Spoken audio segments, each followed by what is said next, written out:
लिबास के हम मोहताज नहीं है, लिबास हमारा मोहताज है। सर मैंने जिंदगी में अगर कोई बादशाह देखा हुआ ना जी, तो मैंने पीर नसीरुद्दीन नसीर शाह साहब को देखा। आपने नवाज शरीफ साहब को कहा कि मैं तुम्हारा दुश्मन बन जाऊंगा।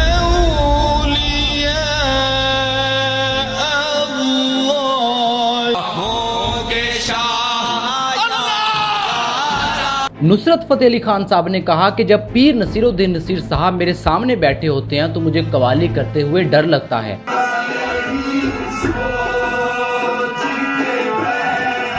नसीरुद्दीन पान खाने का नाम नहीं है, कान खाने का नाम नहीं है, तुम्हारी जान खाने का नाम है। अल्लाह।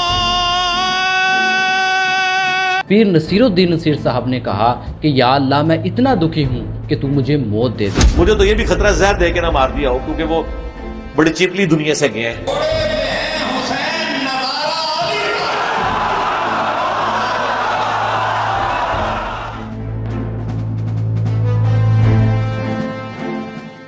साल 1998 इस्लामाबाद की नेशनल असम्बली में वज़ीर आज़म नवाज शरीफ साहब ने उस दिन एक बड़ा इजलास बुलाया था। मुल्क के नामवर उलमा व मशाइख को दावत दी गई। हाल खचाखच भरा हुआ था।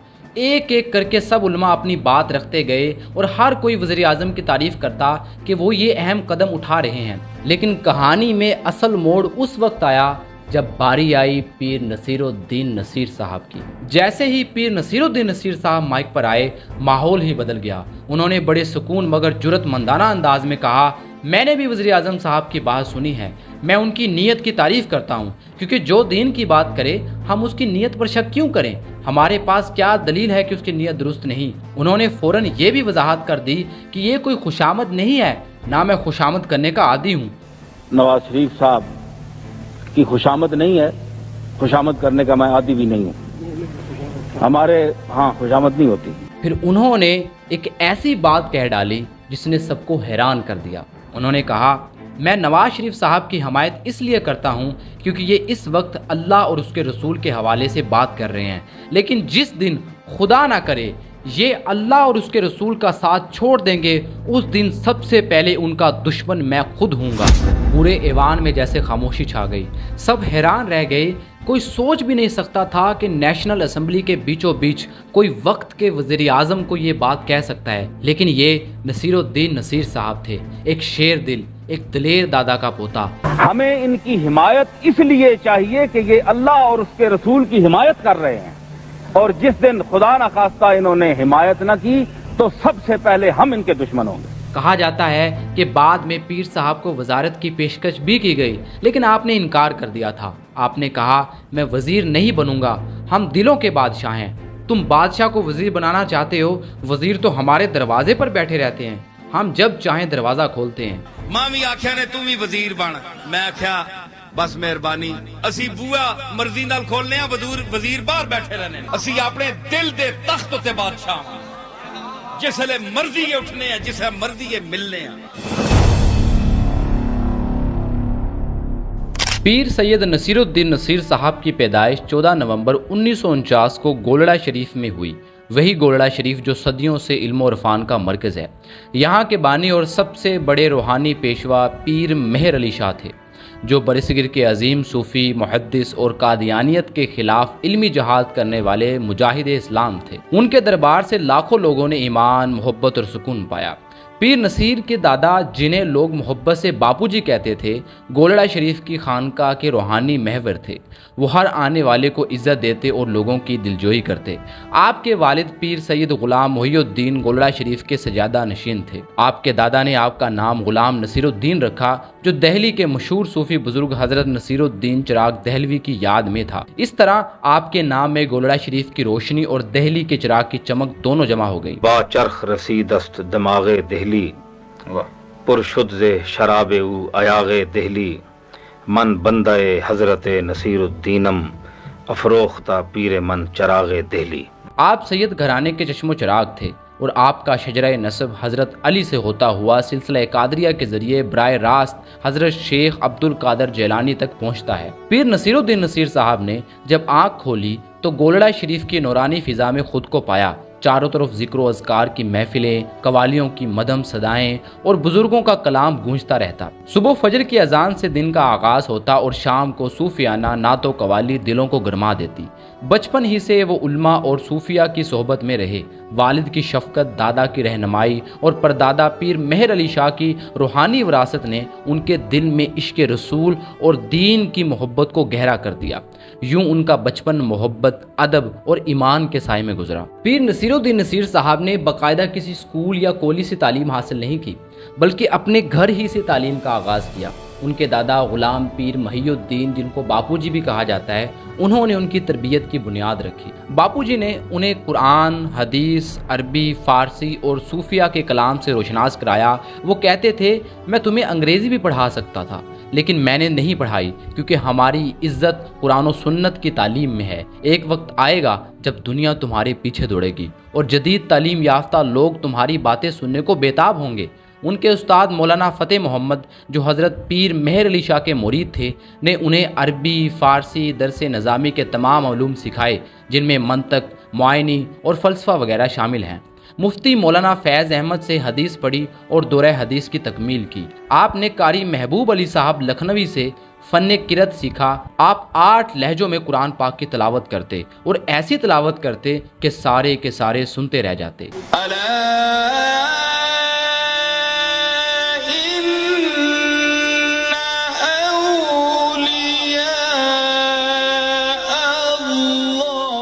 चौदह साल की उम्र में ही पीर नसीरुद्दीन नसीर साहब ने फाजिल फारसी का इम्तिहान देकर अपनी इल्मी सलाहियतों का लोहा मनवाया। वो इस कदर ज़हीन थे कि उन्होंने फ़ारसी में इशार कहना भी शुरू कर दिए। उन पर लोग अक्सर इल्ज़ाम लगाते कि वो अपने मुरीदों से शेर लिखवाते हैं, तो उनके उस्ताद मौलाना फ़तेह मोहम्मद ने उनका इम्तिहान लिया।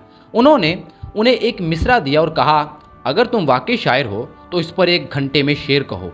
पीर साहब ने सिर्फ 20 मिनट में फ़ारसी के 11 शेर लिखकर सबको हैरान कर दिया। उस वक्त उनकी उम्र महज 14 साल थी। नसीरुद्दीन नसीर साहब ने 15 साल तक अपने उस्ताद से तालीम हासिल की। इस अरसे में वो रोज़ बस में सफ़र करते, थक्के खाते और कभी कभी 4-4 घंटे तक बस स्टॉप पर खड़े रहते। उस्ताद ने उनकी तरबियत में आजिज़ी को अहम रखा। वो नसीर साहब से कहते, अपने जूते खुद साफ़ करो, बिस्तर खुद लगाओ और जो खाना मिले उस पर शुक्र अदा करो। यहाँ तक कि उस्ताद अपने बेटों को भी नसीर साहब की मदद करने से रोक देते, ताकि उनके दिल में पीर होने का गुरूर पैदा ना हो। दादा बापूजी भी यही नसीहत करते, मैं चाहूँ तो तुम्हें मोटर कार या मोटरसाइकिल लेकर दे सकता हूँ, लेकिन डर है कि कहीं तुम अपने आप को दूसरों से बरतर ना समझने लगो। इसलिए उन्होंने नसीर साहब को आम लोगों की तरह ज़िंदगी गुजारने और सफ़र करने का आदी बनाया। मेरे दादा अलैहिर्रहमत का मतलब असल में ये था कि ताकि मैं आवाम की गरीबाना जो एहसासात हैं गरीब लोगों के, वो मैं महसूस करूं, करीब से देखूं। पीर नसीरुद्दीन नसीर साहब की शख्सियत इल्म अरफान, तसव्वुफ और शायरी के धारों से तश्कील पाई थी। आपकी ज़िंदगी का मरकज़ी नुक्ता तसव्वुफ था, जिस पर उन्होंने ना सिर्फ गहरी तहकीक की बल्कि उसे एक अमली और इखलाकी तरबियत का ज़रिया बनाया। वो रवायाती तसव्वुफ की बजाय एक ऐसे तसव्वुफ के कायल थे जो इंसान को अल्लाह से करीब करे, नफ्स की इस्लाह करे और इंसानियत की खिदमत पर आमादा करे। पीर नसीरुद्दीन नसीर की शायरी अरबी, फ़ारसी, उर्दू, पंजाबी, सराइकी, पोठोहारी और पूर्वी ज़ुबानों में मिलती है, जो उनके वसी मुतालिया और फ़िक्री गहराई की गुमाज है। आपके दादा पीर सैयद गुलाम मुहियुद्दीन गिलानी मौलाना रूमी से मुतासिर थे, जिनका असर पीर साहब पर भी पड़ा। उन्होंने हमद, नात, मनाकब, कसाइद, गज़लियात, रबाइयात, खमरियात समेत कई असनाफ़ सुखन में पंजा आजमाई की। उनकी फ़ारसी रबाइयात ईरान की यूनिवर्सिटियों के निसाब का हिस्सा हैं, जो उनके कलाम की अज़मत की दलील है। उनकी गज़लियात में जहाँ आशिकाना रमूज़ मिलते हैं, वहीं तसव्वुफ़ की लतीफ़ कैफियत भी जलवागर हैं। तेरे हासिदों को मलाल है, ये नसीर फन का कमाल है। तेरा कौल था जो सनत रहा, तेरी बात थी जो खरी रही। एक दफ़ा दिल्ली में निज़ामुद्दीन औलिया के दरबार पर एक शानदार मुशायरा सजाया गया। उस महफिल की ख़ास बात यह थी कि उसमें सिर्फ मुसलमान ही नहीं बल्कि हिंदू शोरा और अदीब भी शरीक थे। इस मुशायरे में पीर नसीरुद्दीन नसीर साहब को भी मदऊ किया गया। जब वो महफिल में दाखिल हुए तो ना कोई ख़ास प्रोटोकॉल था, ना बड़ी शानो शौकत। सादा सा कुर्ता, नीचे शलवार और सर पर पगड़ी। उनकी सादगी देखकर लोगों ने सोचा कि शायद ये कोई आम पंजाबी शायर है, और यहाँ तक कि उस महफिल के अंदर बहुत सारे लोग उनको जानते तक नहीं थे। वो सोच रहे थे शायद ये कोई एक रस्म सी पूरी करने आया है, इसके बाद ये चला जाएगा। तो वो मुझे जानते नहीं थे, हम पंजाबी अपने ये सलवार और पगड़ी बांधे हुए गए, तो उन्होंने कहा पता नहीं ये कहाँ के पंजाबी लोग आ गए। महफिल चलती रही, एक के बाद एक शायर अपने अशार सुनाता रहा, सामईन दाद देते रहे, यहाँ तक कि तकरीबन सबका कलाम सुनने के बाद जब पीर नसीरुद्दीन नसीर साहब की बारी आई तो हाज़रीन ने ज़्यादा तवक्को ना बांधी। सब ने यही सोचा कि ये भी बाकी शायरों की तरह चंद अशार पढ़ेंगे और रुखसत हो जाएंगे। लेकिन जैसे ही नसीर साहब ने माइक संभाला और अपने कलाम का आगाज़ किया, महफिल का रंग ही बदल गया। उनके लहजे में ऐसी तासीर थी कि सुनने वाले दंग रह गए। हर मिसरा दिलों पर असर डालता, हर शेर रूह को झंझोड़ देता। महफिल में बैठे सब लोग जो पहले उन्हें एक सादा पंजाबी समझ रहे थे, अब उनकी अजमत के कायल हो चुके थे। वहाँ मौजूद बड़े बड़े अदीब और शोरा हैरान रह गए कि ये नौजवान शायर अपनी सादा सूरत में इतना बड़ा खजाना छुपाए बैठा है। मैंने गज़ल पढ़ी तो मैंने जब ये शेर पढ़ा ना, तो वहाँ वो जो पंडित थे हैं जी गुलजार दिलवी, वो उठकर झूम गए। पीर नसीरुद्दीन नसीर शायर या सूफी ही नहीं थे, बल्कि उन्हें मौसीकी और रागों की भी गैर मामूली समझ थी। वो जानते थे कि हर राग की अपनी एक दुनिया है, अपनी एक तासीर है, और किसी कलाम को किसी राग में गाया जाए तो वो दिल पर कैसे असर डालेगा। यही वजह थी कि वो ना सिर्फ खुद कलाम करते थे, बल्कि उसकी पेशकश और आहंग पर भी ख़ास तवज्जो देते थे। नसीर साहब अक्सर अपने कमरे में हारमोनियम के साथ बैठ जाते, गुनगुनाते, कवाली करते और रागों में डूब जाते। वो सिर्फ सुनने वाले ही नहीं बल्कि सिखाने वाले भी थे। बड़े बड़े कवाल उनके पास आते और उनसे रहनुमाई लेते। नसीर साहब उन्हें समझाते कि किस शेर को किस राग में पढ़ना है, किस लफ्ज़ पर किस तरह की लय और किस तरह की आवाज़ का उतार चढ़ाव होना चाहिए।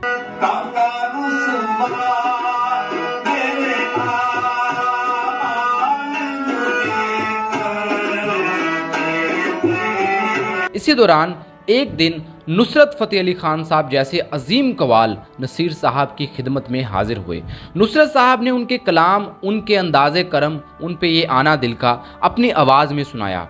लेकिन नसीर साहब ने मुस्कुराकर कहा, ये इस तरह नहीं पढ़ना। फिर खुद हारमोनियम बजाया, राग छेड़ा और कलाम को इस मखसूस लहजे में पढ़कर दिखाया जिसमें वो असल तासीर रखता है। नुसरत साहब हैरानगी से सुनते रहे। गल कोई नहीं है, पूछो नुसरत मरहूम फौत हो गया, मेरे को गोलने गया और इत्थे मैं आया, मैं कई रागां विच अपना कलाम दस्या और इस ताल विच गा, इंज गा, वो मेरा बड़ा ख्याल करता सी मरहूम। बाद में नुसरत फ़तेह अली खान साहब ने इस रहनुमाई के मुताबिक उस कलाम को गाया और आज तक वो कवाली उसी मखसूस अंदाज और लहजे में महफूज है। गोया इसमें नसीरुद्दीन नसीर की आवाज़ और तरबियत की झलक नुमाया है। यही नहीं बल्कि जब एक इंटरव्यू में नुसरत फ़तेह अली खान साहब से पूछा गया कि आप कवाली पढ़ते वक्त किस शख्स के सामने ज़्यादा झिझकते हैं, तो नुसरत फ़तेह अली खान साहब ने कहा कि दो ऐसी शख्सियात हैं, उनमें से एक पीर नसीरुद्दीन नसीर साहब हैं। जब भी वो मेरे सामने बैठे होते हैं तो मैं ज़रा एहतियात से गाता हूँ, कहीं मुझसे कोई गलती ना हो जाए। पीर नसीरुद्दीन नसीर साहब ने 36 से ज़ायद किताबें तसनीफ़ की जो इस्लामी अलूम, तफसीर, हदीस, तसव्वुफ़ और समाजी मसाइल पर मुहित हैं। पीर नसीरुद्दीन नसीर साहब अपनी ज़िंदगी के बेशतर हिस्से में आम लोगों की नज़रों से ओझल रहे। वो ज़्यादातर अपने मरीदों और ख़वास में जाने जाते थे, लेकिन फिर उनकी ज़िंदगी में एक ऐसा मोड़ आया जब वो पीटीवी की स्क्रीन पर नमूदार हुए। उनकी महफिलें और बयानात बराए रास्त लोगों तक पहुंचने लगी। पीटीवी पर वो जब भी तशरीफ़ लाते तो गुफ्तगू के मौज़ूआत हमेशा बुलंद होते। हजूर सल्लल्लाहु अलैहि वसल्लम की मोहब्बत, अल्लाह की वहदानियत और मखलूक खुदा की खिदमत, ये वो बातें थी जो लोगों के दिल को छू लेती थी। उनके अल्फाज में नूर और लहजे में ऐसी तासीर थी जो कि लोगों के दिलों में घर कर जाती। उसी हवाले से मशहूर आर्टिस्ट इफ्तिखार ठाकर एक याद बयान करते हैं। वो कहते हैं कि 1984 में मैं कराची से इस्लामाबाद आया। वहाँ मैंने टीवी पर एक ऐसे शख्स को देखा जो 12 रबीउल अव्वल की रात हजूर पाक सल्लल्लाहु अलैहि वसल्लम की शान बयान कर रहा था। वो पीर नसीरुद्दीन नसीर साहब थे। जब उन्होंने अपनी बात ख़त्म की तो कमरे में मौजूद सब के सब लोग साख्त थे, किसी की सांस तक सुनाई न देती थी।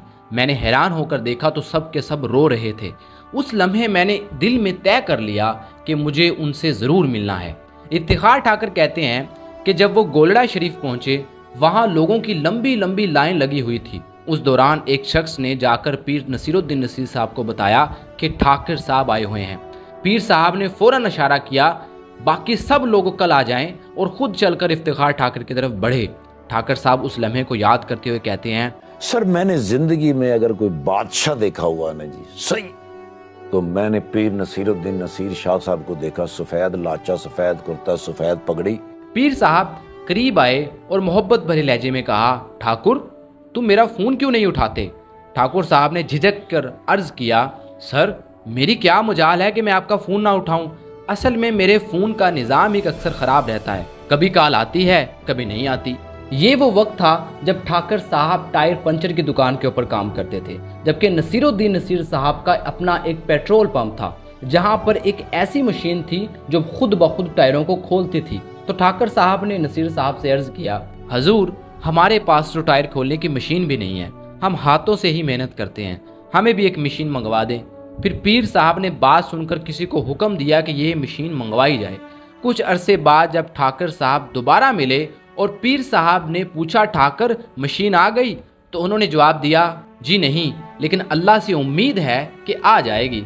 ये सुनकर नसीरुद्दीन नसीर साहब ने एक ऐसा जुमला कहा जिसने इफ्तिखार ठाकर की जिंदगी बदल दी। उसने कहा कि जालिम शख्स तू तो मुसलमान ही नहीं है। ठाकर साहब हैरान हो गए, सर ये आप क्या कह रहे हैं? पीर साहब ने मुस्कुराकर फरमाया, कलमा पढ़। ठाकर साहब ने कलमा पढ़ा। फिर पीर साहब ने कहा, बेटा बंदों पर उम्मीद रखी जाती है मगर अल्लाह पर यकीन होना चाहिए। ये जुमला इफ्तिखार ठाकर के दिल में ऐसा पैवस्त हुआ कि उनकी पूरी सोच ही बदल गई। उसके बाद मैंने फिर अल्लाह पे यकीन रख के जिंदगी शुरू की। हाजी साहब, टीवी के दौर में जब पाकिस्तान में इलेक्ट्रॉनिक मीडिया का फैलाव शुरू हुआ तो पीर नसीरुद्दीन नसीर साहब भी अवामी सतह पर पहुंचने लगे। अगरचा वो अपनी इल्मी, रूहानी और अदबी हैसियत के बायस पहले ही अहले इल्म व दानिश में मारूफ थे, लेकिन टीवी के जरिए उनकी शख्सियत एक बड़े दायरे में रोशनास हुई। शुरू में वो कभी कभार हफ्तावार या महीने में एक आध बार टीवी पर प्रोग्राम्स में आते, लेकिन उनकी गुफ्तगू का अंदाज, उनकी इल्मी गिरफ्त और उनके अल्फाज की मिठास इस कदर दिल को छू लेने वाली थी कि लोग रफ्ता रफ्ता उनके मुंतज़िर रहने लगे। चाहे वो नात ख्वानी करते, अपने कलाम पढ़ते या किसी इल्मी और फिक्री मौजू पर गुफ्तगू करते, हर जुमला नाजरीन के दिलों में उतर जाता। रफ्ता रफ्ता उनकी पहचान सिर्फ पाकिस्तान तक महदूद ना रही, सरहद के उस पार भी उनके मदाहों की एक बड़ी तादाद पैदा हो गई। हिंदुस्तान, बांग्लादेश और दुनिया के दीगर खितों में जहां उर्दू और पंजाबी ज़ुबान समझी जाती थी, वहां के लोग भी उनके कलाम और उनके खुतबात को सुनने लगे। यही वजह थी कि जल्द ही उन्हें बैरून मुल्क भी मदऊ किया जाने लगा। यूरोप, मशरिक़ वस्ता, अमेरिका, कनाडा तक उनके खुतबात और इज्तिमात हुए। उन दौरों में वो सिर्फ एक शायर या नात ख्वां की हैसियत से नहीं जाते थे, बल्कि एक सूफ़ी और मुबल्लिग के तौर पर भी जाते थे। वो लोगों को इस्लाम की असल रूह यानी मोहब्बत, अमन, बर्दाश्त और अल्लाह और रसूल की सच्ची गुलामी के बारे में समझाते। उनके इज्तिमात में सिर्फ पाकिस्तानी या जनूबी एशियाई कम्युनिटीज़ ही नहीं आती थी, बल्कि दूसरे मज़ाहिब और मुख्तलिफ पस मंज़र के लोग भी शरीक होते। पीर नसीरुद्दीन नसीर साहब की शख्सियत रवायती पीरों से यकसर मुख्तलिफ थी। उनका तसव्वुर पीरी आम दरगाहों और खानकाहों में राइज रस्म-व-रिवाज से बिल्कुल अलग था। वो ना तो मुरीदों से नजराने वसूल करते थे, ना ही ये दावा करते थे कि वो किसी के मसाइल फौरन हल कर सकते हैं, बल्कि वो खुल कर कहते थे कि मैं एक आजिज इंसान हूँ, मुझसे हाजतें पूरी नहीं होती, हाजत रवा सिर्फ अल्लाह है, उसी से मांगो। उनका मानना था कि कोई भी पीर मुश्किल में काम नहीं आता सिवाय अल्लाह के। जाली पीर जो है वो तो सिर्फ अपनी प्रॉपर्टियां बनाते हैं, अपनी डुगडुगियां बजाते हैं। वो फरमाते हैं कि अल्लाह और उसके रसूल को ना छोड़ो, मेरे पास कोई मोजज़ाती ताकत नहीं, मैं सिर्फ कुरान और सुन्नत को मानता हूँ। सूफिया का एहतराम जरूर है लेकिन हद दर्जा नहीं। कोई मुश्किल ने वेले कोई काम आने वाला नहीं ने, अपनी जान ते बनसी ने ते उस वेले तुसी उसी मालिक का पुकार सो ते वही तुसाने काम आसी ने। उन्होंने अपनी जिंदगी के एक मुश्किल दौर का जिक्र करते हुए बताया, मैं 15-20 साल तन्हा रहा, जब सबने मुझे छोड़ दिया फिर अल्लाह ने मुझे बताया मैं ही तेरा परवरदिगार हूँ, मेरे सिवा कोई नहीं। एक टीवी शो में एक कॉलर ने उनसे कहा, आप बहुत बेखौफ हैं लेकिन मुझे डर लग रहा है कि कहीं कोई पीर आपसे नाराज ना हो जाए। उस पर पीर साहब ने गरज कर जवाब दिया, अरे भाई तुम मेरे लिए दुआ करो कि कहीं मेरा अल्लाह मुझसे नाराज ना हो जाए।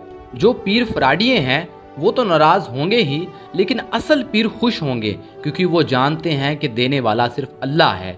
कोई पीर हो रहा सब नाराज ही ना हो जाए। वो मेरे ते दुआ करो मेरा अल्लाह नाराज ना होवे जिस मैनू पैदा कीता है। उन्होंने एक वाकया सुनाया कि एक दरगाह के मुरीद ने फोन करके कहा मेरे घुटनों में दर्द है, आप दुआ करें। पीर साहब ने जवाब दिया मेरे अपने घुटनों में दर्द है, तू मेरे लिए दुआ कर। आपने कहा अगर कोई पीर टीवी पर दम करके मेरे दर्द को 5 मिनट में ख़त्म कर दे तो मैं उसके हाथ पर बैत कर लूँगा। उनके इनकलाबी ख्यालात की वजह से बहुत से रवायाती पीर उनके खिलाफ हो गए। उन पर इल्ज़ामात लगे ये बुजुर्गों की रवायत से हट रहा है, ये काफिर हो गया है, इसका अकीदा मशकूक है, क्योंकि वो जाली पीरों के धंधे को बेनकाब कर रहे थे जिससे बहुत सौ के मफादात खतरे में पड़ गए। लोग अक्सर पूछते आप बरेलवी हैं, देवबंदी हैं या शिया, कभी एक ग्रोह की तारीफ करते हैं कभी दूसरे की तनकीद, आखिर आपका मसलक क्या है? उस पर पीर साहब का जवाब होता मेरा कोई ज़ाती मसलक नहीं, मेरा अकीदा सिर्फ वो है जो कुरान और सुन्नत में आया है, जो चीज़ अल्लाह और उसके रसूल से साबित है वही मेरा दीन है, बाकी सब फिरके अपनी अपनी तफासीर हैं। असल मुसलमान वो है जो किताब और सुन्नत पर चले। इस बात में रत्ती भर शक नहीं है कि पीर नसीरुद्दीन नसीर जैसा शेर दिल, बेखौफ, न डर और हक गो इंसान इस जमाने में कोई दूसरा ना था। बड़े बड़े ओहदों पर बैठे हुक्मरान, वुज़रा, आला रुतबे रखने वाले अफराद जब उनकी आवाज़ सुनते तो दिल ही दिल में लरज़ जाते। उनकी सच्चाई और बेबाकी का दबदबा ऐसा था कि ताकतवर लोग भी उनके सामने कांपते और दब जाते। इस जुर्रत और बेखौफी का एक वाक़या जनरल परवेज़ मुशर्रफ के दौर में पेश आया। जब परवेज़ मुशर्रफ ने इक़्तिदार संभाला तो वो दिल से ये ख्वाहिश रखते थे कि पीर नसीरुद्दीन नसीर साहब से मुलाकात करें।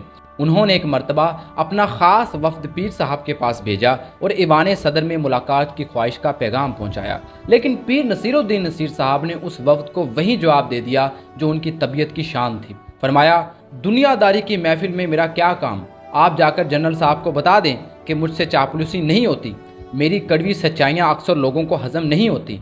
मुशर्रफ साहब ने दोबारा उनके पास एक वफ्द भेजा और कहा कि पीर साहब ये मेरी एक ज़ाती ख्वाहिश है कि आप ईवान सदर तशरीफ़ लाएं। खैर पीर नसीरुद्दीन नसीर साहब जो है वो वहाँ पर जाने के लिए राज़ी हो गए, लेकिन उन्होंने एक शर्त रखी, ठीक है मैं जनरल परवेज़ मुशर्रफ की दावत पर ज़रूर आऊँगा, मगर याद रखें कि मैं वहाँ जाकर किसी का इंतज़ार नहीं करूँगा, जब सब लोग आ चुके होंगे तभी मैं दाखिल होऊंगा। वफ्द ने उन्हें कायल करने की कोशिश की कि आप बाकी सबके बाद लेकिन सदर परवेज़ मुशर्रफ साहब से पहले तशरीफ़ ले आएं, मगर पीर साहब ने सख्ती से इनकार कर दिया। जब ये बात जनरल परवेज़ मुशर्रफ तक पहुंची तो उन्होंने कहा मुझे ये शर्त मंजूर है, किसी भी कीमत पर पीर साहब को आना चाहिए। चुनाचा फिर वो दिन आया जब पीर नसीरुद्दीन नसीर साहब महफिल में दाखिल हुए तो उनकी आमद पर बैंड बाजे बजाकर ऐलान किया गया। जनरल परवेज़ मुशर्रफ खुद अपने नशिस्त से उठकर खड़े हुए और आगे बढ़कर पीर साहब का इस्तकबाल किया। ये मंजर उनकी इज्जत और जलालत का वाज़ह सबूत था। मिलेंगे दब के किसी से न हम कभी आसिफ, वो शाह हुस्न सही ताजदार हम भी हैं। पीर नसीरुद्दीन नसीर साहब का रोब और दबदबा इस हद तक था कि जब वो किसी महफिल में मौजूद होते तो बड़े बड़े उलमा भी अपने खुतबात में घबराहट महसूस करते। हर कोई डरता कि कहीं कोई ऐसी बात ना कह बैठें जिस पर पीर नसीरुद्दीन नसीर साहब गिरफ्त फरमा ले। वो जानते थे कि पीर साहब न सिर्फ इल्म और फ़ान के समुंदर हैं बल्कि बारीक से बारीक बात पर भी उनकी नज़र होती है, इसलिए उनके सामने बोलते वक्त सब एहतियात बरतते। पीर नसीरुद्दीन नसीर साहब की गुफ्तगू और उनका रवैया हमेशा इंसानियत के गिर्द घूमता था। यही वजह थी कि उनकी महफिलों में सिर्फ मुसलमान ही नहीं बल्कि हिंदू, सिख और मसीह भी बड़ी तादाद में शरीक होते। जब पीर नसीरुद्दीन नसीर साहब दूसरे ममालिक में जाते तो वहाँ भी सिर्फ मुसलमान ही नहीं बल्कि मुख्तलिफ मज़ाहिब के लोग उनसे मिलने आते। कोई उन्हें एक रूहानी रहनुमा समझ कर आता तो कोई उन्हें एक अजीम शायर के तौर पर चाहता, कोई उनके वसी इल्म से मुतासिर होता और कोई उनके हक गोई और बेबाकी की वजह से उनकी कुर्बत चाहता। एक वाक़या ख़ास तौर पर काबिल ज़िक्र है, जब पीर साहब बरतानिया में थे उनके एक मुरीद एक सिख को उनके पास लेकर आए। वो सिख मज़हब का आलिम था और इल्म व तहकीक में बड़ा मुकाम रखता था। जब उन्होंने पीर नसीरुद्दीन नसीर साहब को देखा तो उनकी शख्सियत से इस कदर मुतासिर हुआ कि बेख्तियार कहने लगा मुझे इजाज़त दें मैं आपको सजदा करूं।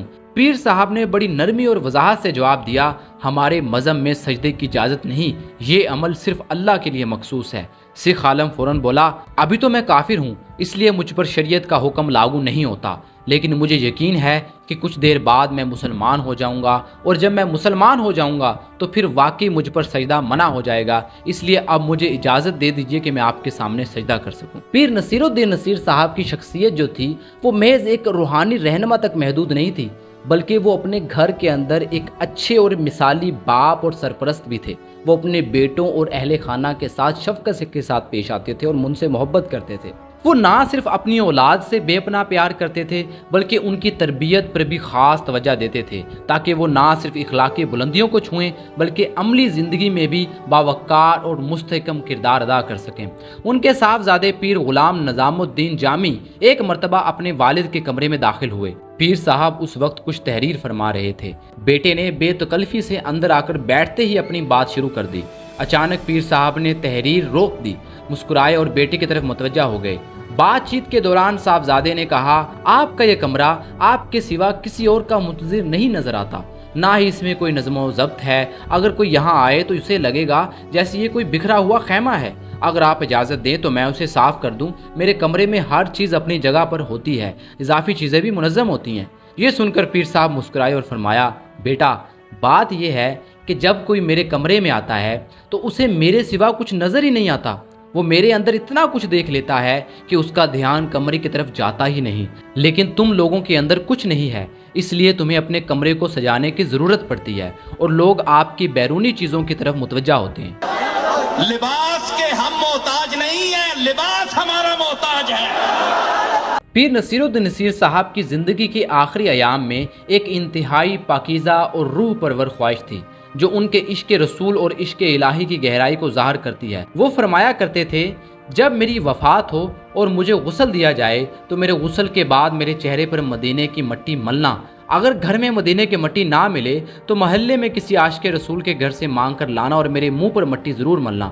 اس پر اگر کوئی یہ سوال کرے کہ نصیر کیا تم مسلمان نہیں تھے، کیا تم کلمہ نہیں پڑھتے تھے، پھر یہ مٹی منگوانے کی کیا ضرورت تھی، تو جواب میں کہنا یہی ایک صورت ہے خدا کو منہ دکھانے کی۔ سجا کر رکھنا اور پھر کسی سے مٹی مانگنا تو میرے منہ پر ملنا۔ اپنی زندگی کے آخری دنوں میں پیر نصیر الدین نصیر صاحب کے دل پر غموں کا بوجھ کچھ زیادہ ہی بڑھ گیا تھا۔ سید مہر محی الدین جو کہ ان کے بھتیجے ہیں بیان کرتے ہیں کہ پیر صاحب اس قدر دکھی اور رنجیدہ ہو گئے تھے کہ ان کے چہرے سے بھی وہ کرب جھلکتا تھا۔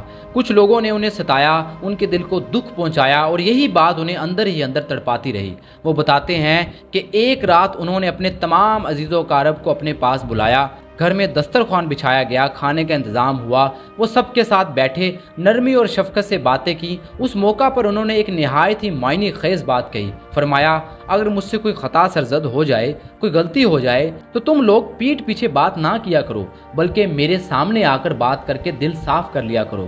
اور آخری دن انہوں نے اپنے بھتیجے سے کہا، بیٹا داتا گنج بخش علی حجویری کے پیر کو جب ان کے اپنے احباب نے دکھ پہنچایا تو انہوں نے اللہ کی بارگاہ میں سجدہ کیا اور عرض کی، یا اللہ میں نے پوری زندگی تیری رضا کے مطابق گزاری ہے، آج میری ایک بات مان لے، میں اس قدر دکھی ہوں کہ اب مجھے اپنی دنیا سے اٹھا لے۔ اور پھر وہ سجدے ہی میں اس دنیا سے رخصت ہو گئے تھے۔ پیر نصیر الدین نصیر صاحب نے آہ بھری اور کہا، بیٹا آج میں نے بھی وہی دعا کی ہے، دیکھنا اللہ اسے ضرور قبول کرے گا۔ یہ الفاظ گویا ان کے جانے کی خبر دے رہے تھے اور پھر ہوا بھی ویسا ہی۔ اسی دن 13 فروری 2009 جمعہ کی نماز کی تیاری کے وقت اچانک ان کے سینے میں شدید درد اٹھا، دل کا دورہ پڑا، فوری طور پر انہیں ہسپتال منتقل کیا گیا، لیکن تقدیر کا فیصلہ ہو چکا تھا، وہ وہاں سے صحت یاب نہ ہو سکے اور صرف 58 برس کی عمر میں اپنے رب حقیقی سے جا ملے۔